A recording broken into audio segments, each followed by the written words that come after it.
Hari ini ada 3 berita terbaru dan terupdate tentang Prabowo dan Gibran. Silahkan simak baik-baik, inilah berita yang pertama. Jokowi bantah isu Prabowo sakit. Presiden Joko Widodo dan Menteri Pertahanan Prabowo Subianto membantah isu yang beredar luas bahwa Prabowo jatuh sakit. Sehat walafiat begini, ujar Jokowi kepada wartawan sambil menunjuk ke arah Prabowo yang hadir bersamanya di acara penyerahan pesawat C-130J-30 Super Hercules di Lanut Halim Perdana Kusuma, Jakarta. Sakit apa? Yang ngabarin siapa? Hoaks.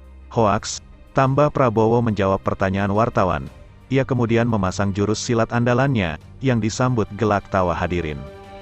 Kabar bahwa Prabowo jatuh sakit selepas kunjungan ke Jawa Timur itu menyeruak ketika calon presiden nomor urut 2 itu tidak hadir dalam acara Deklarasi Relawan Betawi di Tenis Indoor Senayan.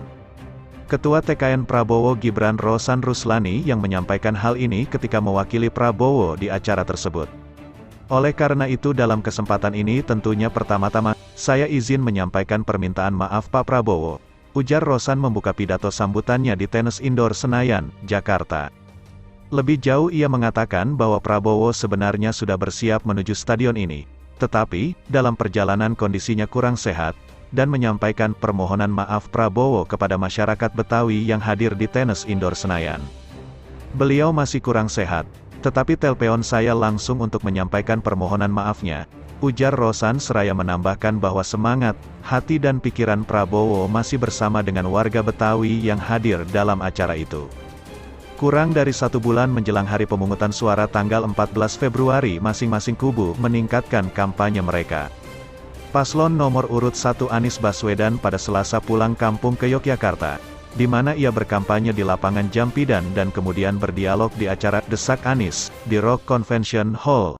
Anies pada Rabu pagi menyempatkan diri bersilaturahmi dengan Sultan Hamengkubuwono ke-10 untuk mohon doa restu dan bimbingan dalam Pilpres 2024. Pasangan Anies, Cak Imin, menyisir Bogor Barat dan Timur untuk berdialog dengan publik dan relawan, serta membuka pasar murah. Paslon nomor urut 2 Prabowo Subianto, sepanjang Selasa berada di Madura untuk meresmikan sumber titik air bersih. Dilanjutkan tinjauan ke PT PAL untuk melihat langsung kemajuan pembangunan kapal fregat Merah Putih. Dan sehari kemudian Prabowo, yang juga memegang posisi sebagai Menteri Pertahanan, menyerahkan secara simbolis pesawat keempat C-130J Super Hercules kepada Kepala Staf Angkatan Udara Marsikal TNI Fajar Prasetyo. Dalam acara ini ia didampingi Presiden Joko Widodo. Sementara paslon nomor urut 3 Ganjar Pranowo pada Selasa menghadiri pesta rakyat Ganjar Mahfud di Sukoharjo. Pasangan duetnya, Mahfud MD, berada di Semarang untuk berdialog dengan beragam kelompok masyarakat. Mahfud akan bergerak ke Yogyakarta pada Rabu untuk bersilaturahmi dengan pengasuh Pondok Pesantren SDIY Yogyakarta. Itulah berita yang pertama, sekarang Mimin akan bacakan berita yang kedua. Jawab Gibran soal etika saat debat Cawapres nomor urut 02 Gibran Raka Buming Raka menjawab pertanyaan terkait etika saat debat Cawapres keempat Minggu malam lalu, termasuk soal sentimen negatif terhadap dirinya di media sosial. "Ya, terima kasih atas masukannya," kata Gibran saat diwawancarai wartawan seusai menemui masyarakat di Kecamatan Ngadirojo, Kabupaten Wonogiri, Selasa, tanggal 23 Januari tahun 2024. Saat itu wartawan meminta komentar Gibran soal gesturnya saat debat yang disebut-sebut kurang beretika. Dilansir Detik Jogja, budayawan senior Butet Kartarejasa turut mengomentari hasil debat Cawapres pada Minggu malam. Tanpa menyebut nama, Butet mengatakan ada anak muda yang tuna etika dan tuna adab kepada orang tua saat debat.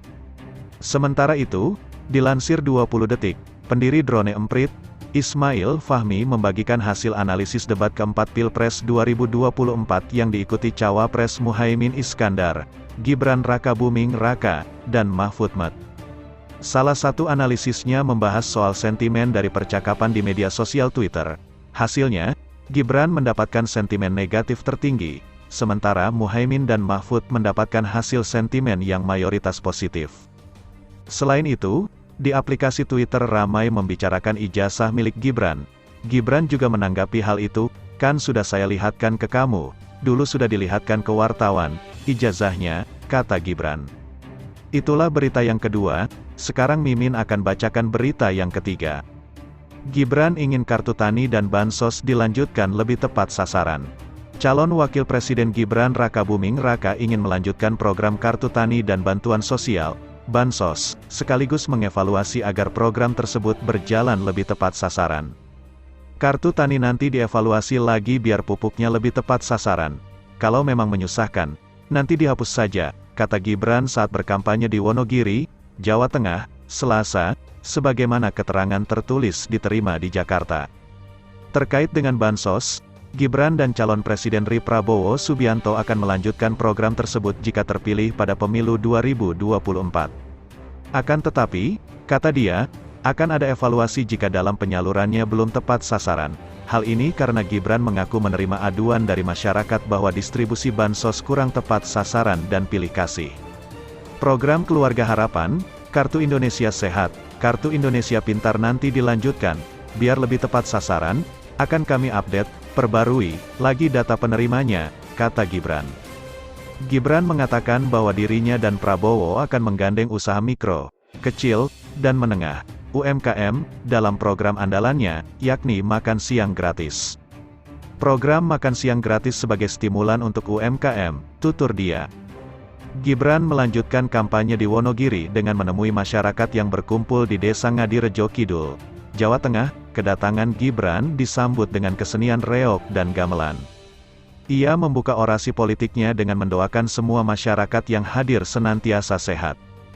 Gibran mengaku sudah mengetahui permasalahan masyarakat di Wonogiri adalah jalan rusak, pupuk, bibit, kartu tani, kekeringan, air bersih, distribusi bantuan sosial, dan lapangan pekerjaan. Berita selanjutnya, TKN Prabowo Gibran hormati sikap Jokowi masih netral di Pilpres 2024. Tim kampanye nasional calon presiden dan wakil presiden Prabowo Subianto, Gibran Rakabuming Raka, merespons soal sikap Jokowi yang menyatakan seorang presiden boleh memihak atau mendukung hingga ikut pasangan Capres-Cawapres pada Pilpres 2024. Meski begitu, Presiden Jokowi hingga kini belum menyatakan sikap politiknya dan memilih masih netral.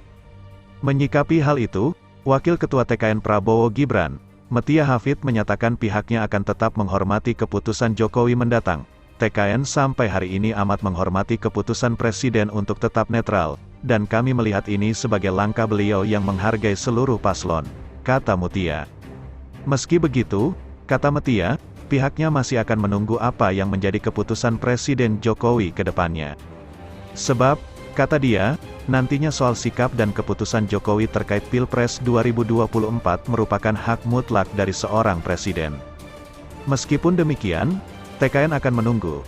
Tadi beliau sampaikan kita lihat nanti, apakah hak beliau untuk selanjutnya ikut berkampanye atau berpihak ke salah satu paslon. Kita akan sama-sama tunggu perkembangannya, beber dia. Dalam kesempatan sebelumnya, Wakil Ketua TKN Prabowo Gibran, Habibur Rahman secara garis besar sepakat dengan apa yang disampaikan Presiden Jokowi. Sebab, negara Indonesia memiliki aturan terkait dengan sikap pemerintahan saat pemilu. Asalkan kata dia, dalam praktiknya, Presiden sebagai kepala negara tidak menggunakan kekuasaannya atau fasilitas negara untuk memberikan dukungan.